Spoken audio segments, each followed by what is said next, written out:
Friends नमस्कार, मैं हूं नमन रिछारिया। नमस्कार साथियों, आज फिर आपका एक बार स्वागत करता हूं हमारे YouTube channel Devendra Richharia chemistry पर। इस वीडियो में हम क्या देखेंगे? इस वीडियो में हम आपके साथ आए हैं लेक्चर नंबर 3 के साथ, जो कि क्या है, धातु एवं अधातु यानी कि मेटल एंड नॉन मेटल, कक्षा 10वीं के विज्ञान का अध्याय नंबर 3, इसका लेक्चर नंबर 3। पिछले 2 लेक्चर हम कंप्लीट कर चुके हैं, आप यूट्यूब चैनल पर जाके देख सकते हैं और हमारे यूट्यूब चैनल को सब्सक्राइब जरूर करें और लाइक जरूर करें। स्टार्ट करें। आज की हमारी हेडिंग क्या रहेगी? सबसे पहली हेडिंग रहेगी धातुओं की जल के साथ अभिक्रिया, यानी कि the reaction of the metals with the water. धातुओं की जल से क्या अभिक्रिया, यानी कि रिएक्शन। क्या है? रिएक्शन, यानी कि the reaction of the metals की रिएक्शन, लेकिन किसके साथ? वाटर के साथ, विथ वाटर, या H2 लिखते हैं क्योंकि हमारे पास जगह कम है। वाटर का केमिकल फॉर्मूला H2 क्या है, हम इसके बारे में लिखेंगे।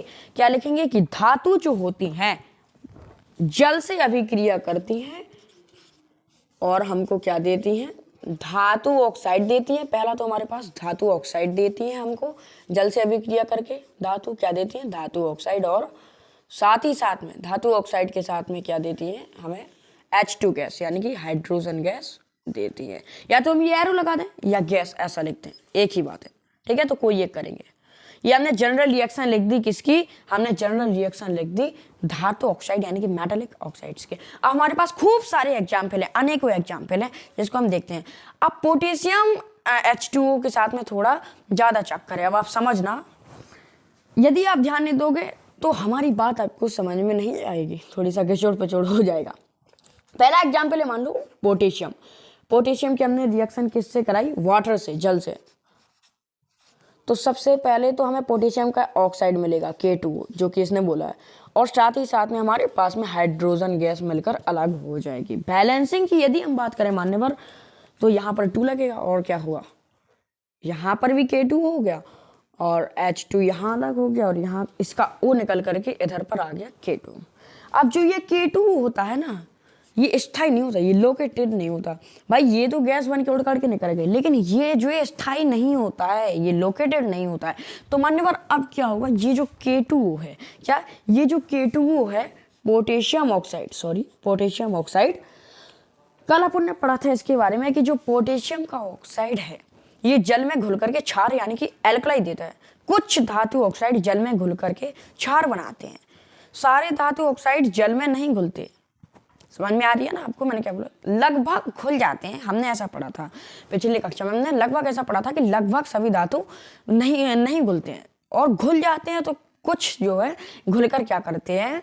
धातु ऑक्साइड क्षार यानी कि एल्कलाई हमको देते हैं, और पोटेशियम उनमें से एक है हमारे पास एग्जाम्पल।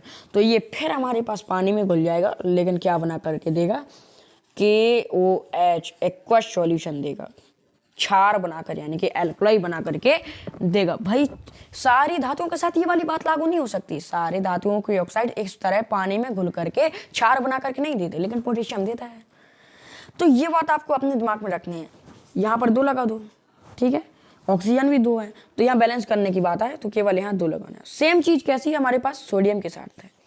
सोडियम को आपने पानी में मिलाया, वाटर से इसकी क्या करें? रिएक्शन। अब कायदे से क्या होगा?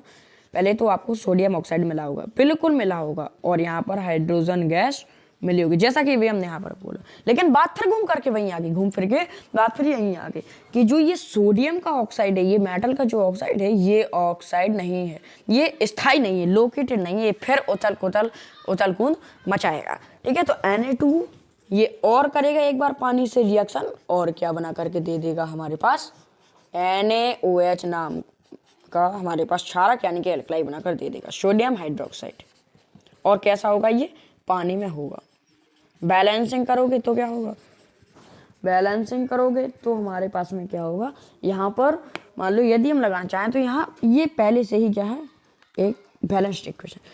सेम रिएक्शन हमें कैल्शियम करके देता है, सेम रिएक्शन हमें क्या? कैल्शियम करके देता है। हम तीसरा लेंगे कैल्शियम। आपको लोगों को दिख रहा माने बार या नहीं दिख रहा है? हाँ, यदि आप कैल्शियम की पानी से रिएक्शन कराएंगे, जल से अभिक्रिया, तो पहले तो ये आपको कैल्शियम ऑक्साइड बना करके देगा। कैल्शियम ऑक्साइड, लेकिन फिर हमको पता है टिकेगी नहीं, इसकी ज़्यादा चलेगी नहीं, तो फिर ये क्या करेगा, CaO फिर से अभिक्रिया करेगा, किससे करेगा, नेक्स्ट पॉइंट हम नीचे इसलिए लिखेंगे क्योंकि देखेगा नहीं। अब भाई पानी तो इसकी तरफ खूब है चारों तरफ, तो फिर से ये कैल्शियम ऑक्साइड रिएक्शन करेगा वाटर से और क्या बना करके देगा हमको CaOH का whole twice, calcium hydroxide, calcium hydroxide. तो मान्यवर हमने इसकी 3 एग्जाम्पल देखे, किसके, हमने 3 एग्जाम्पल देखे कि जब धातु यानी कि जो मेटल है उनके वाटर से रिएक्शन कराते हैं तो वो हमें क्या, धात्विक ऑक्साइड यानी कि मेटलिक ऑक्साइड, और वो हमको क्या देती है, वाटर देती है। ठीक है, अब आप लोगों को बोर्ड पे चूंकि नहीं देख रहा है, आप लोगों को बोर्ड पे नहीं दिख रहा है, तो मैं करता हूँ वीडियो को पॉज और बोर्ड को क्लीन करता हूँ और फिर डालते हैं हमारी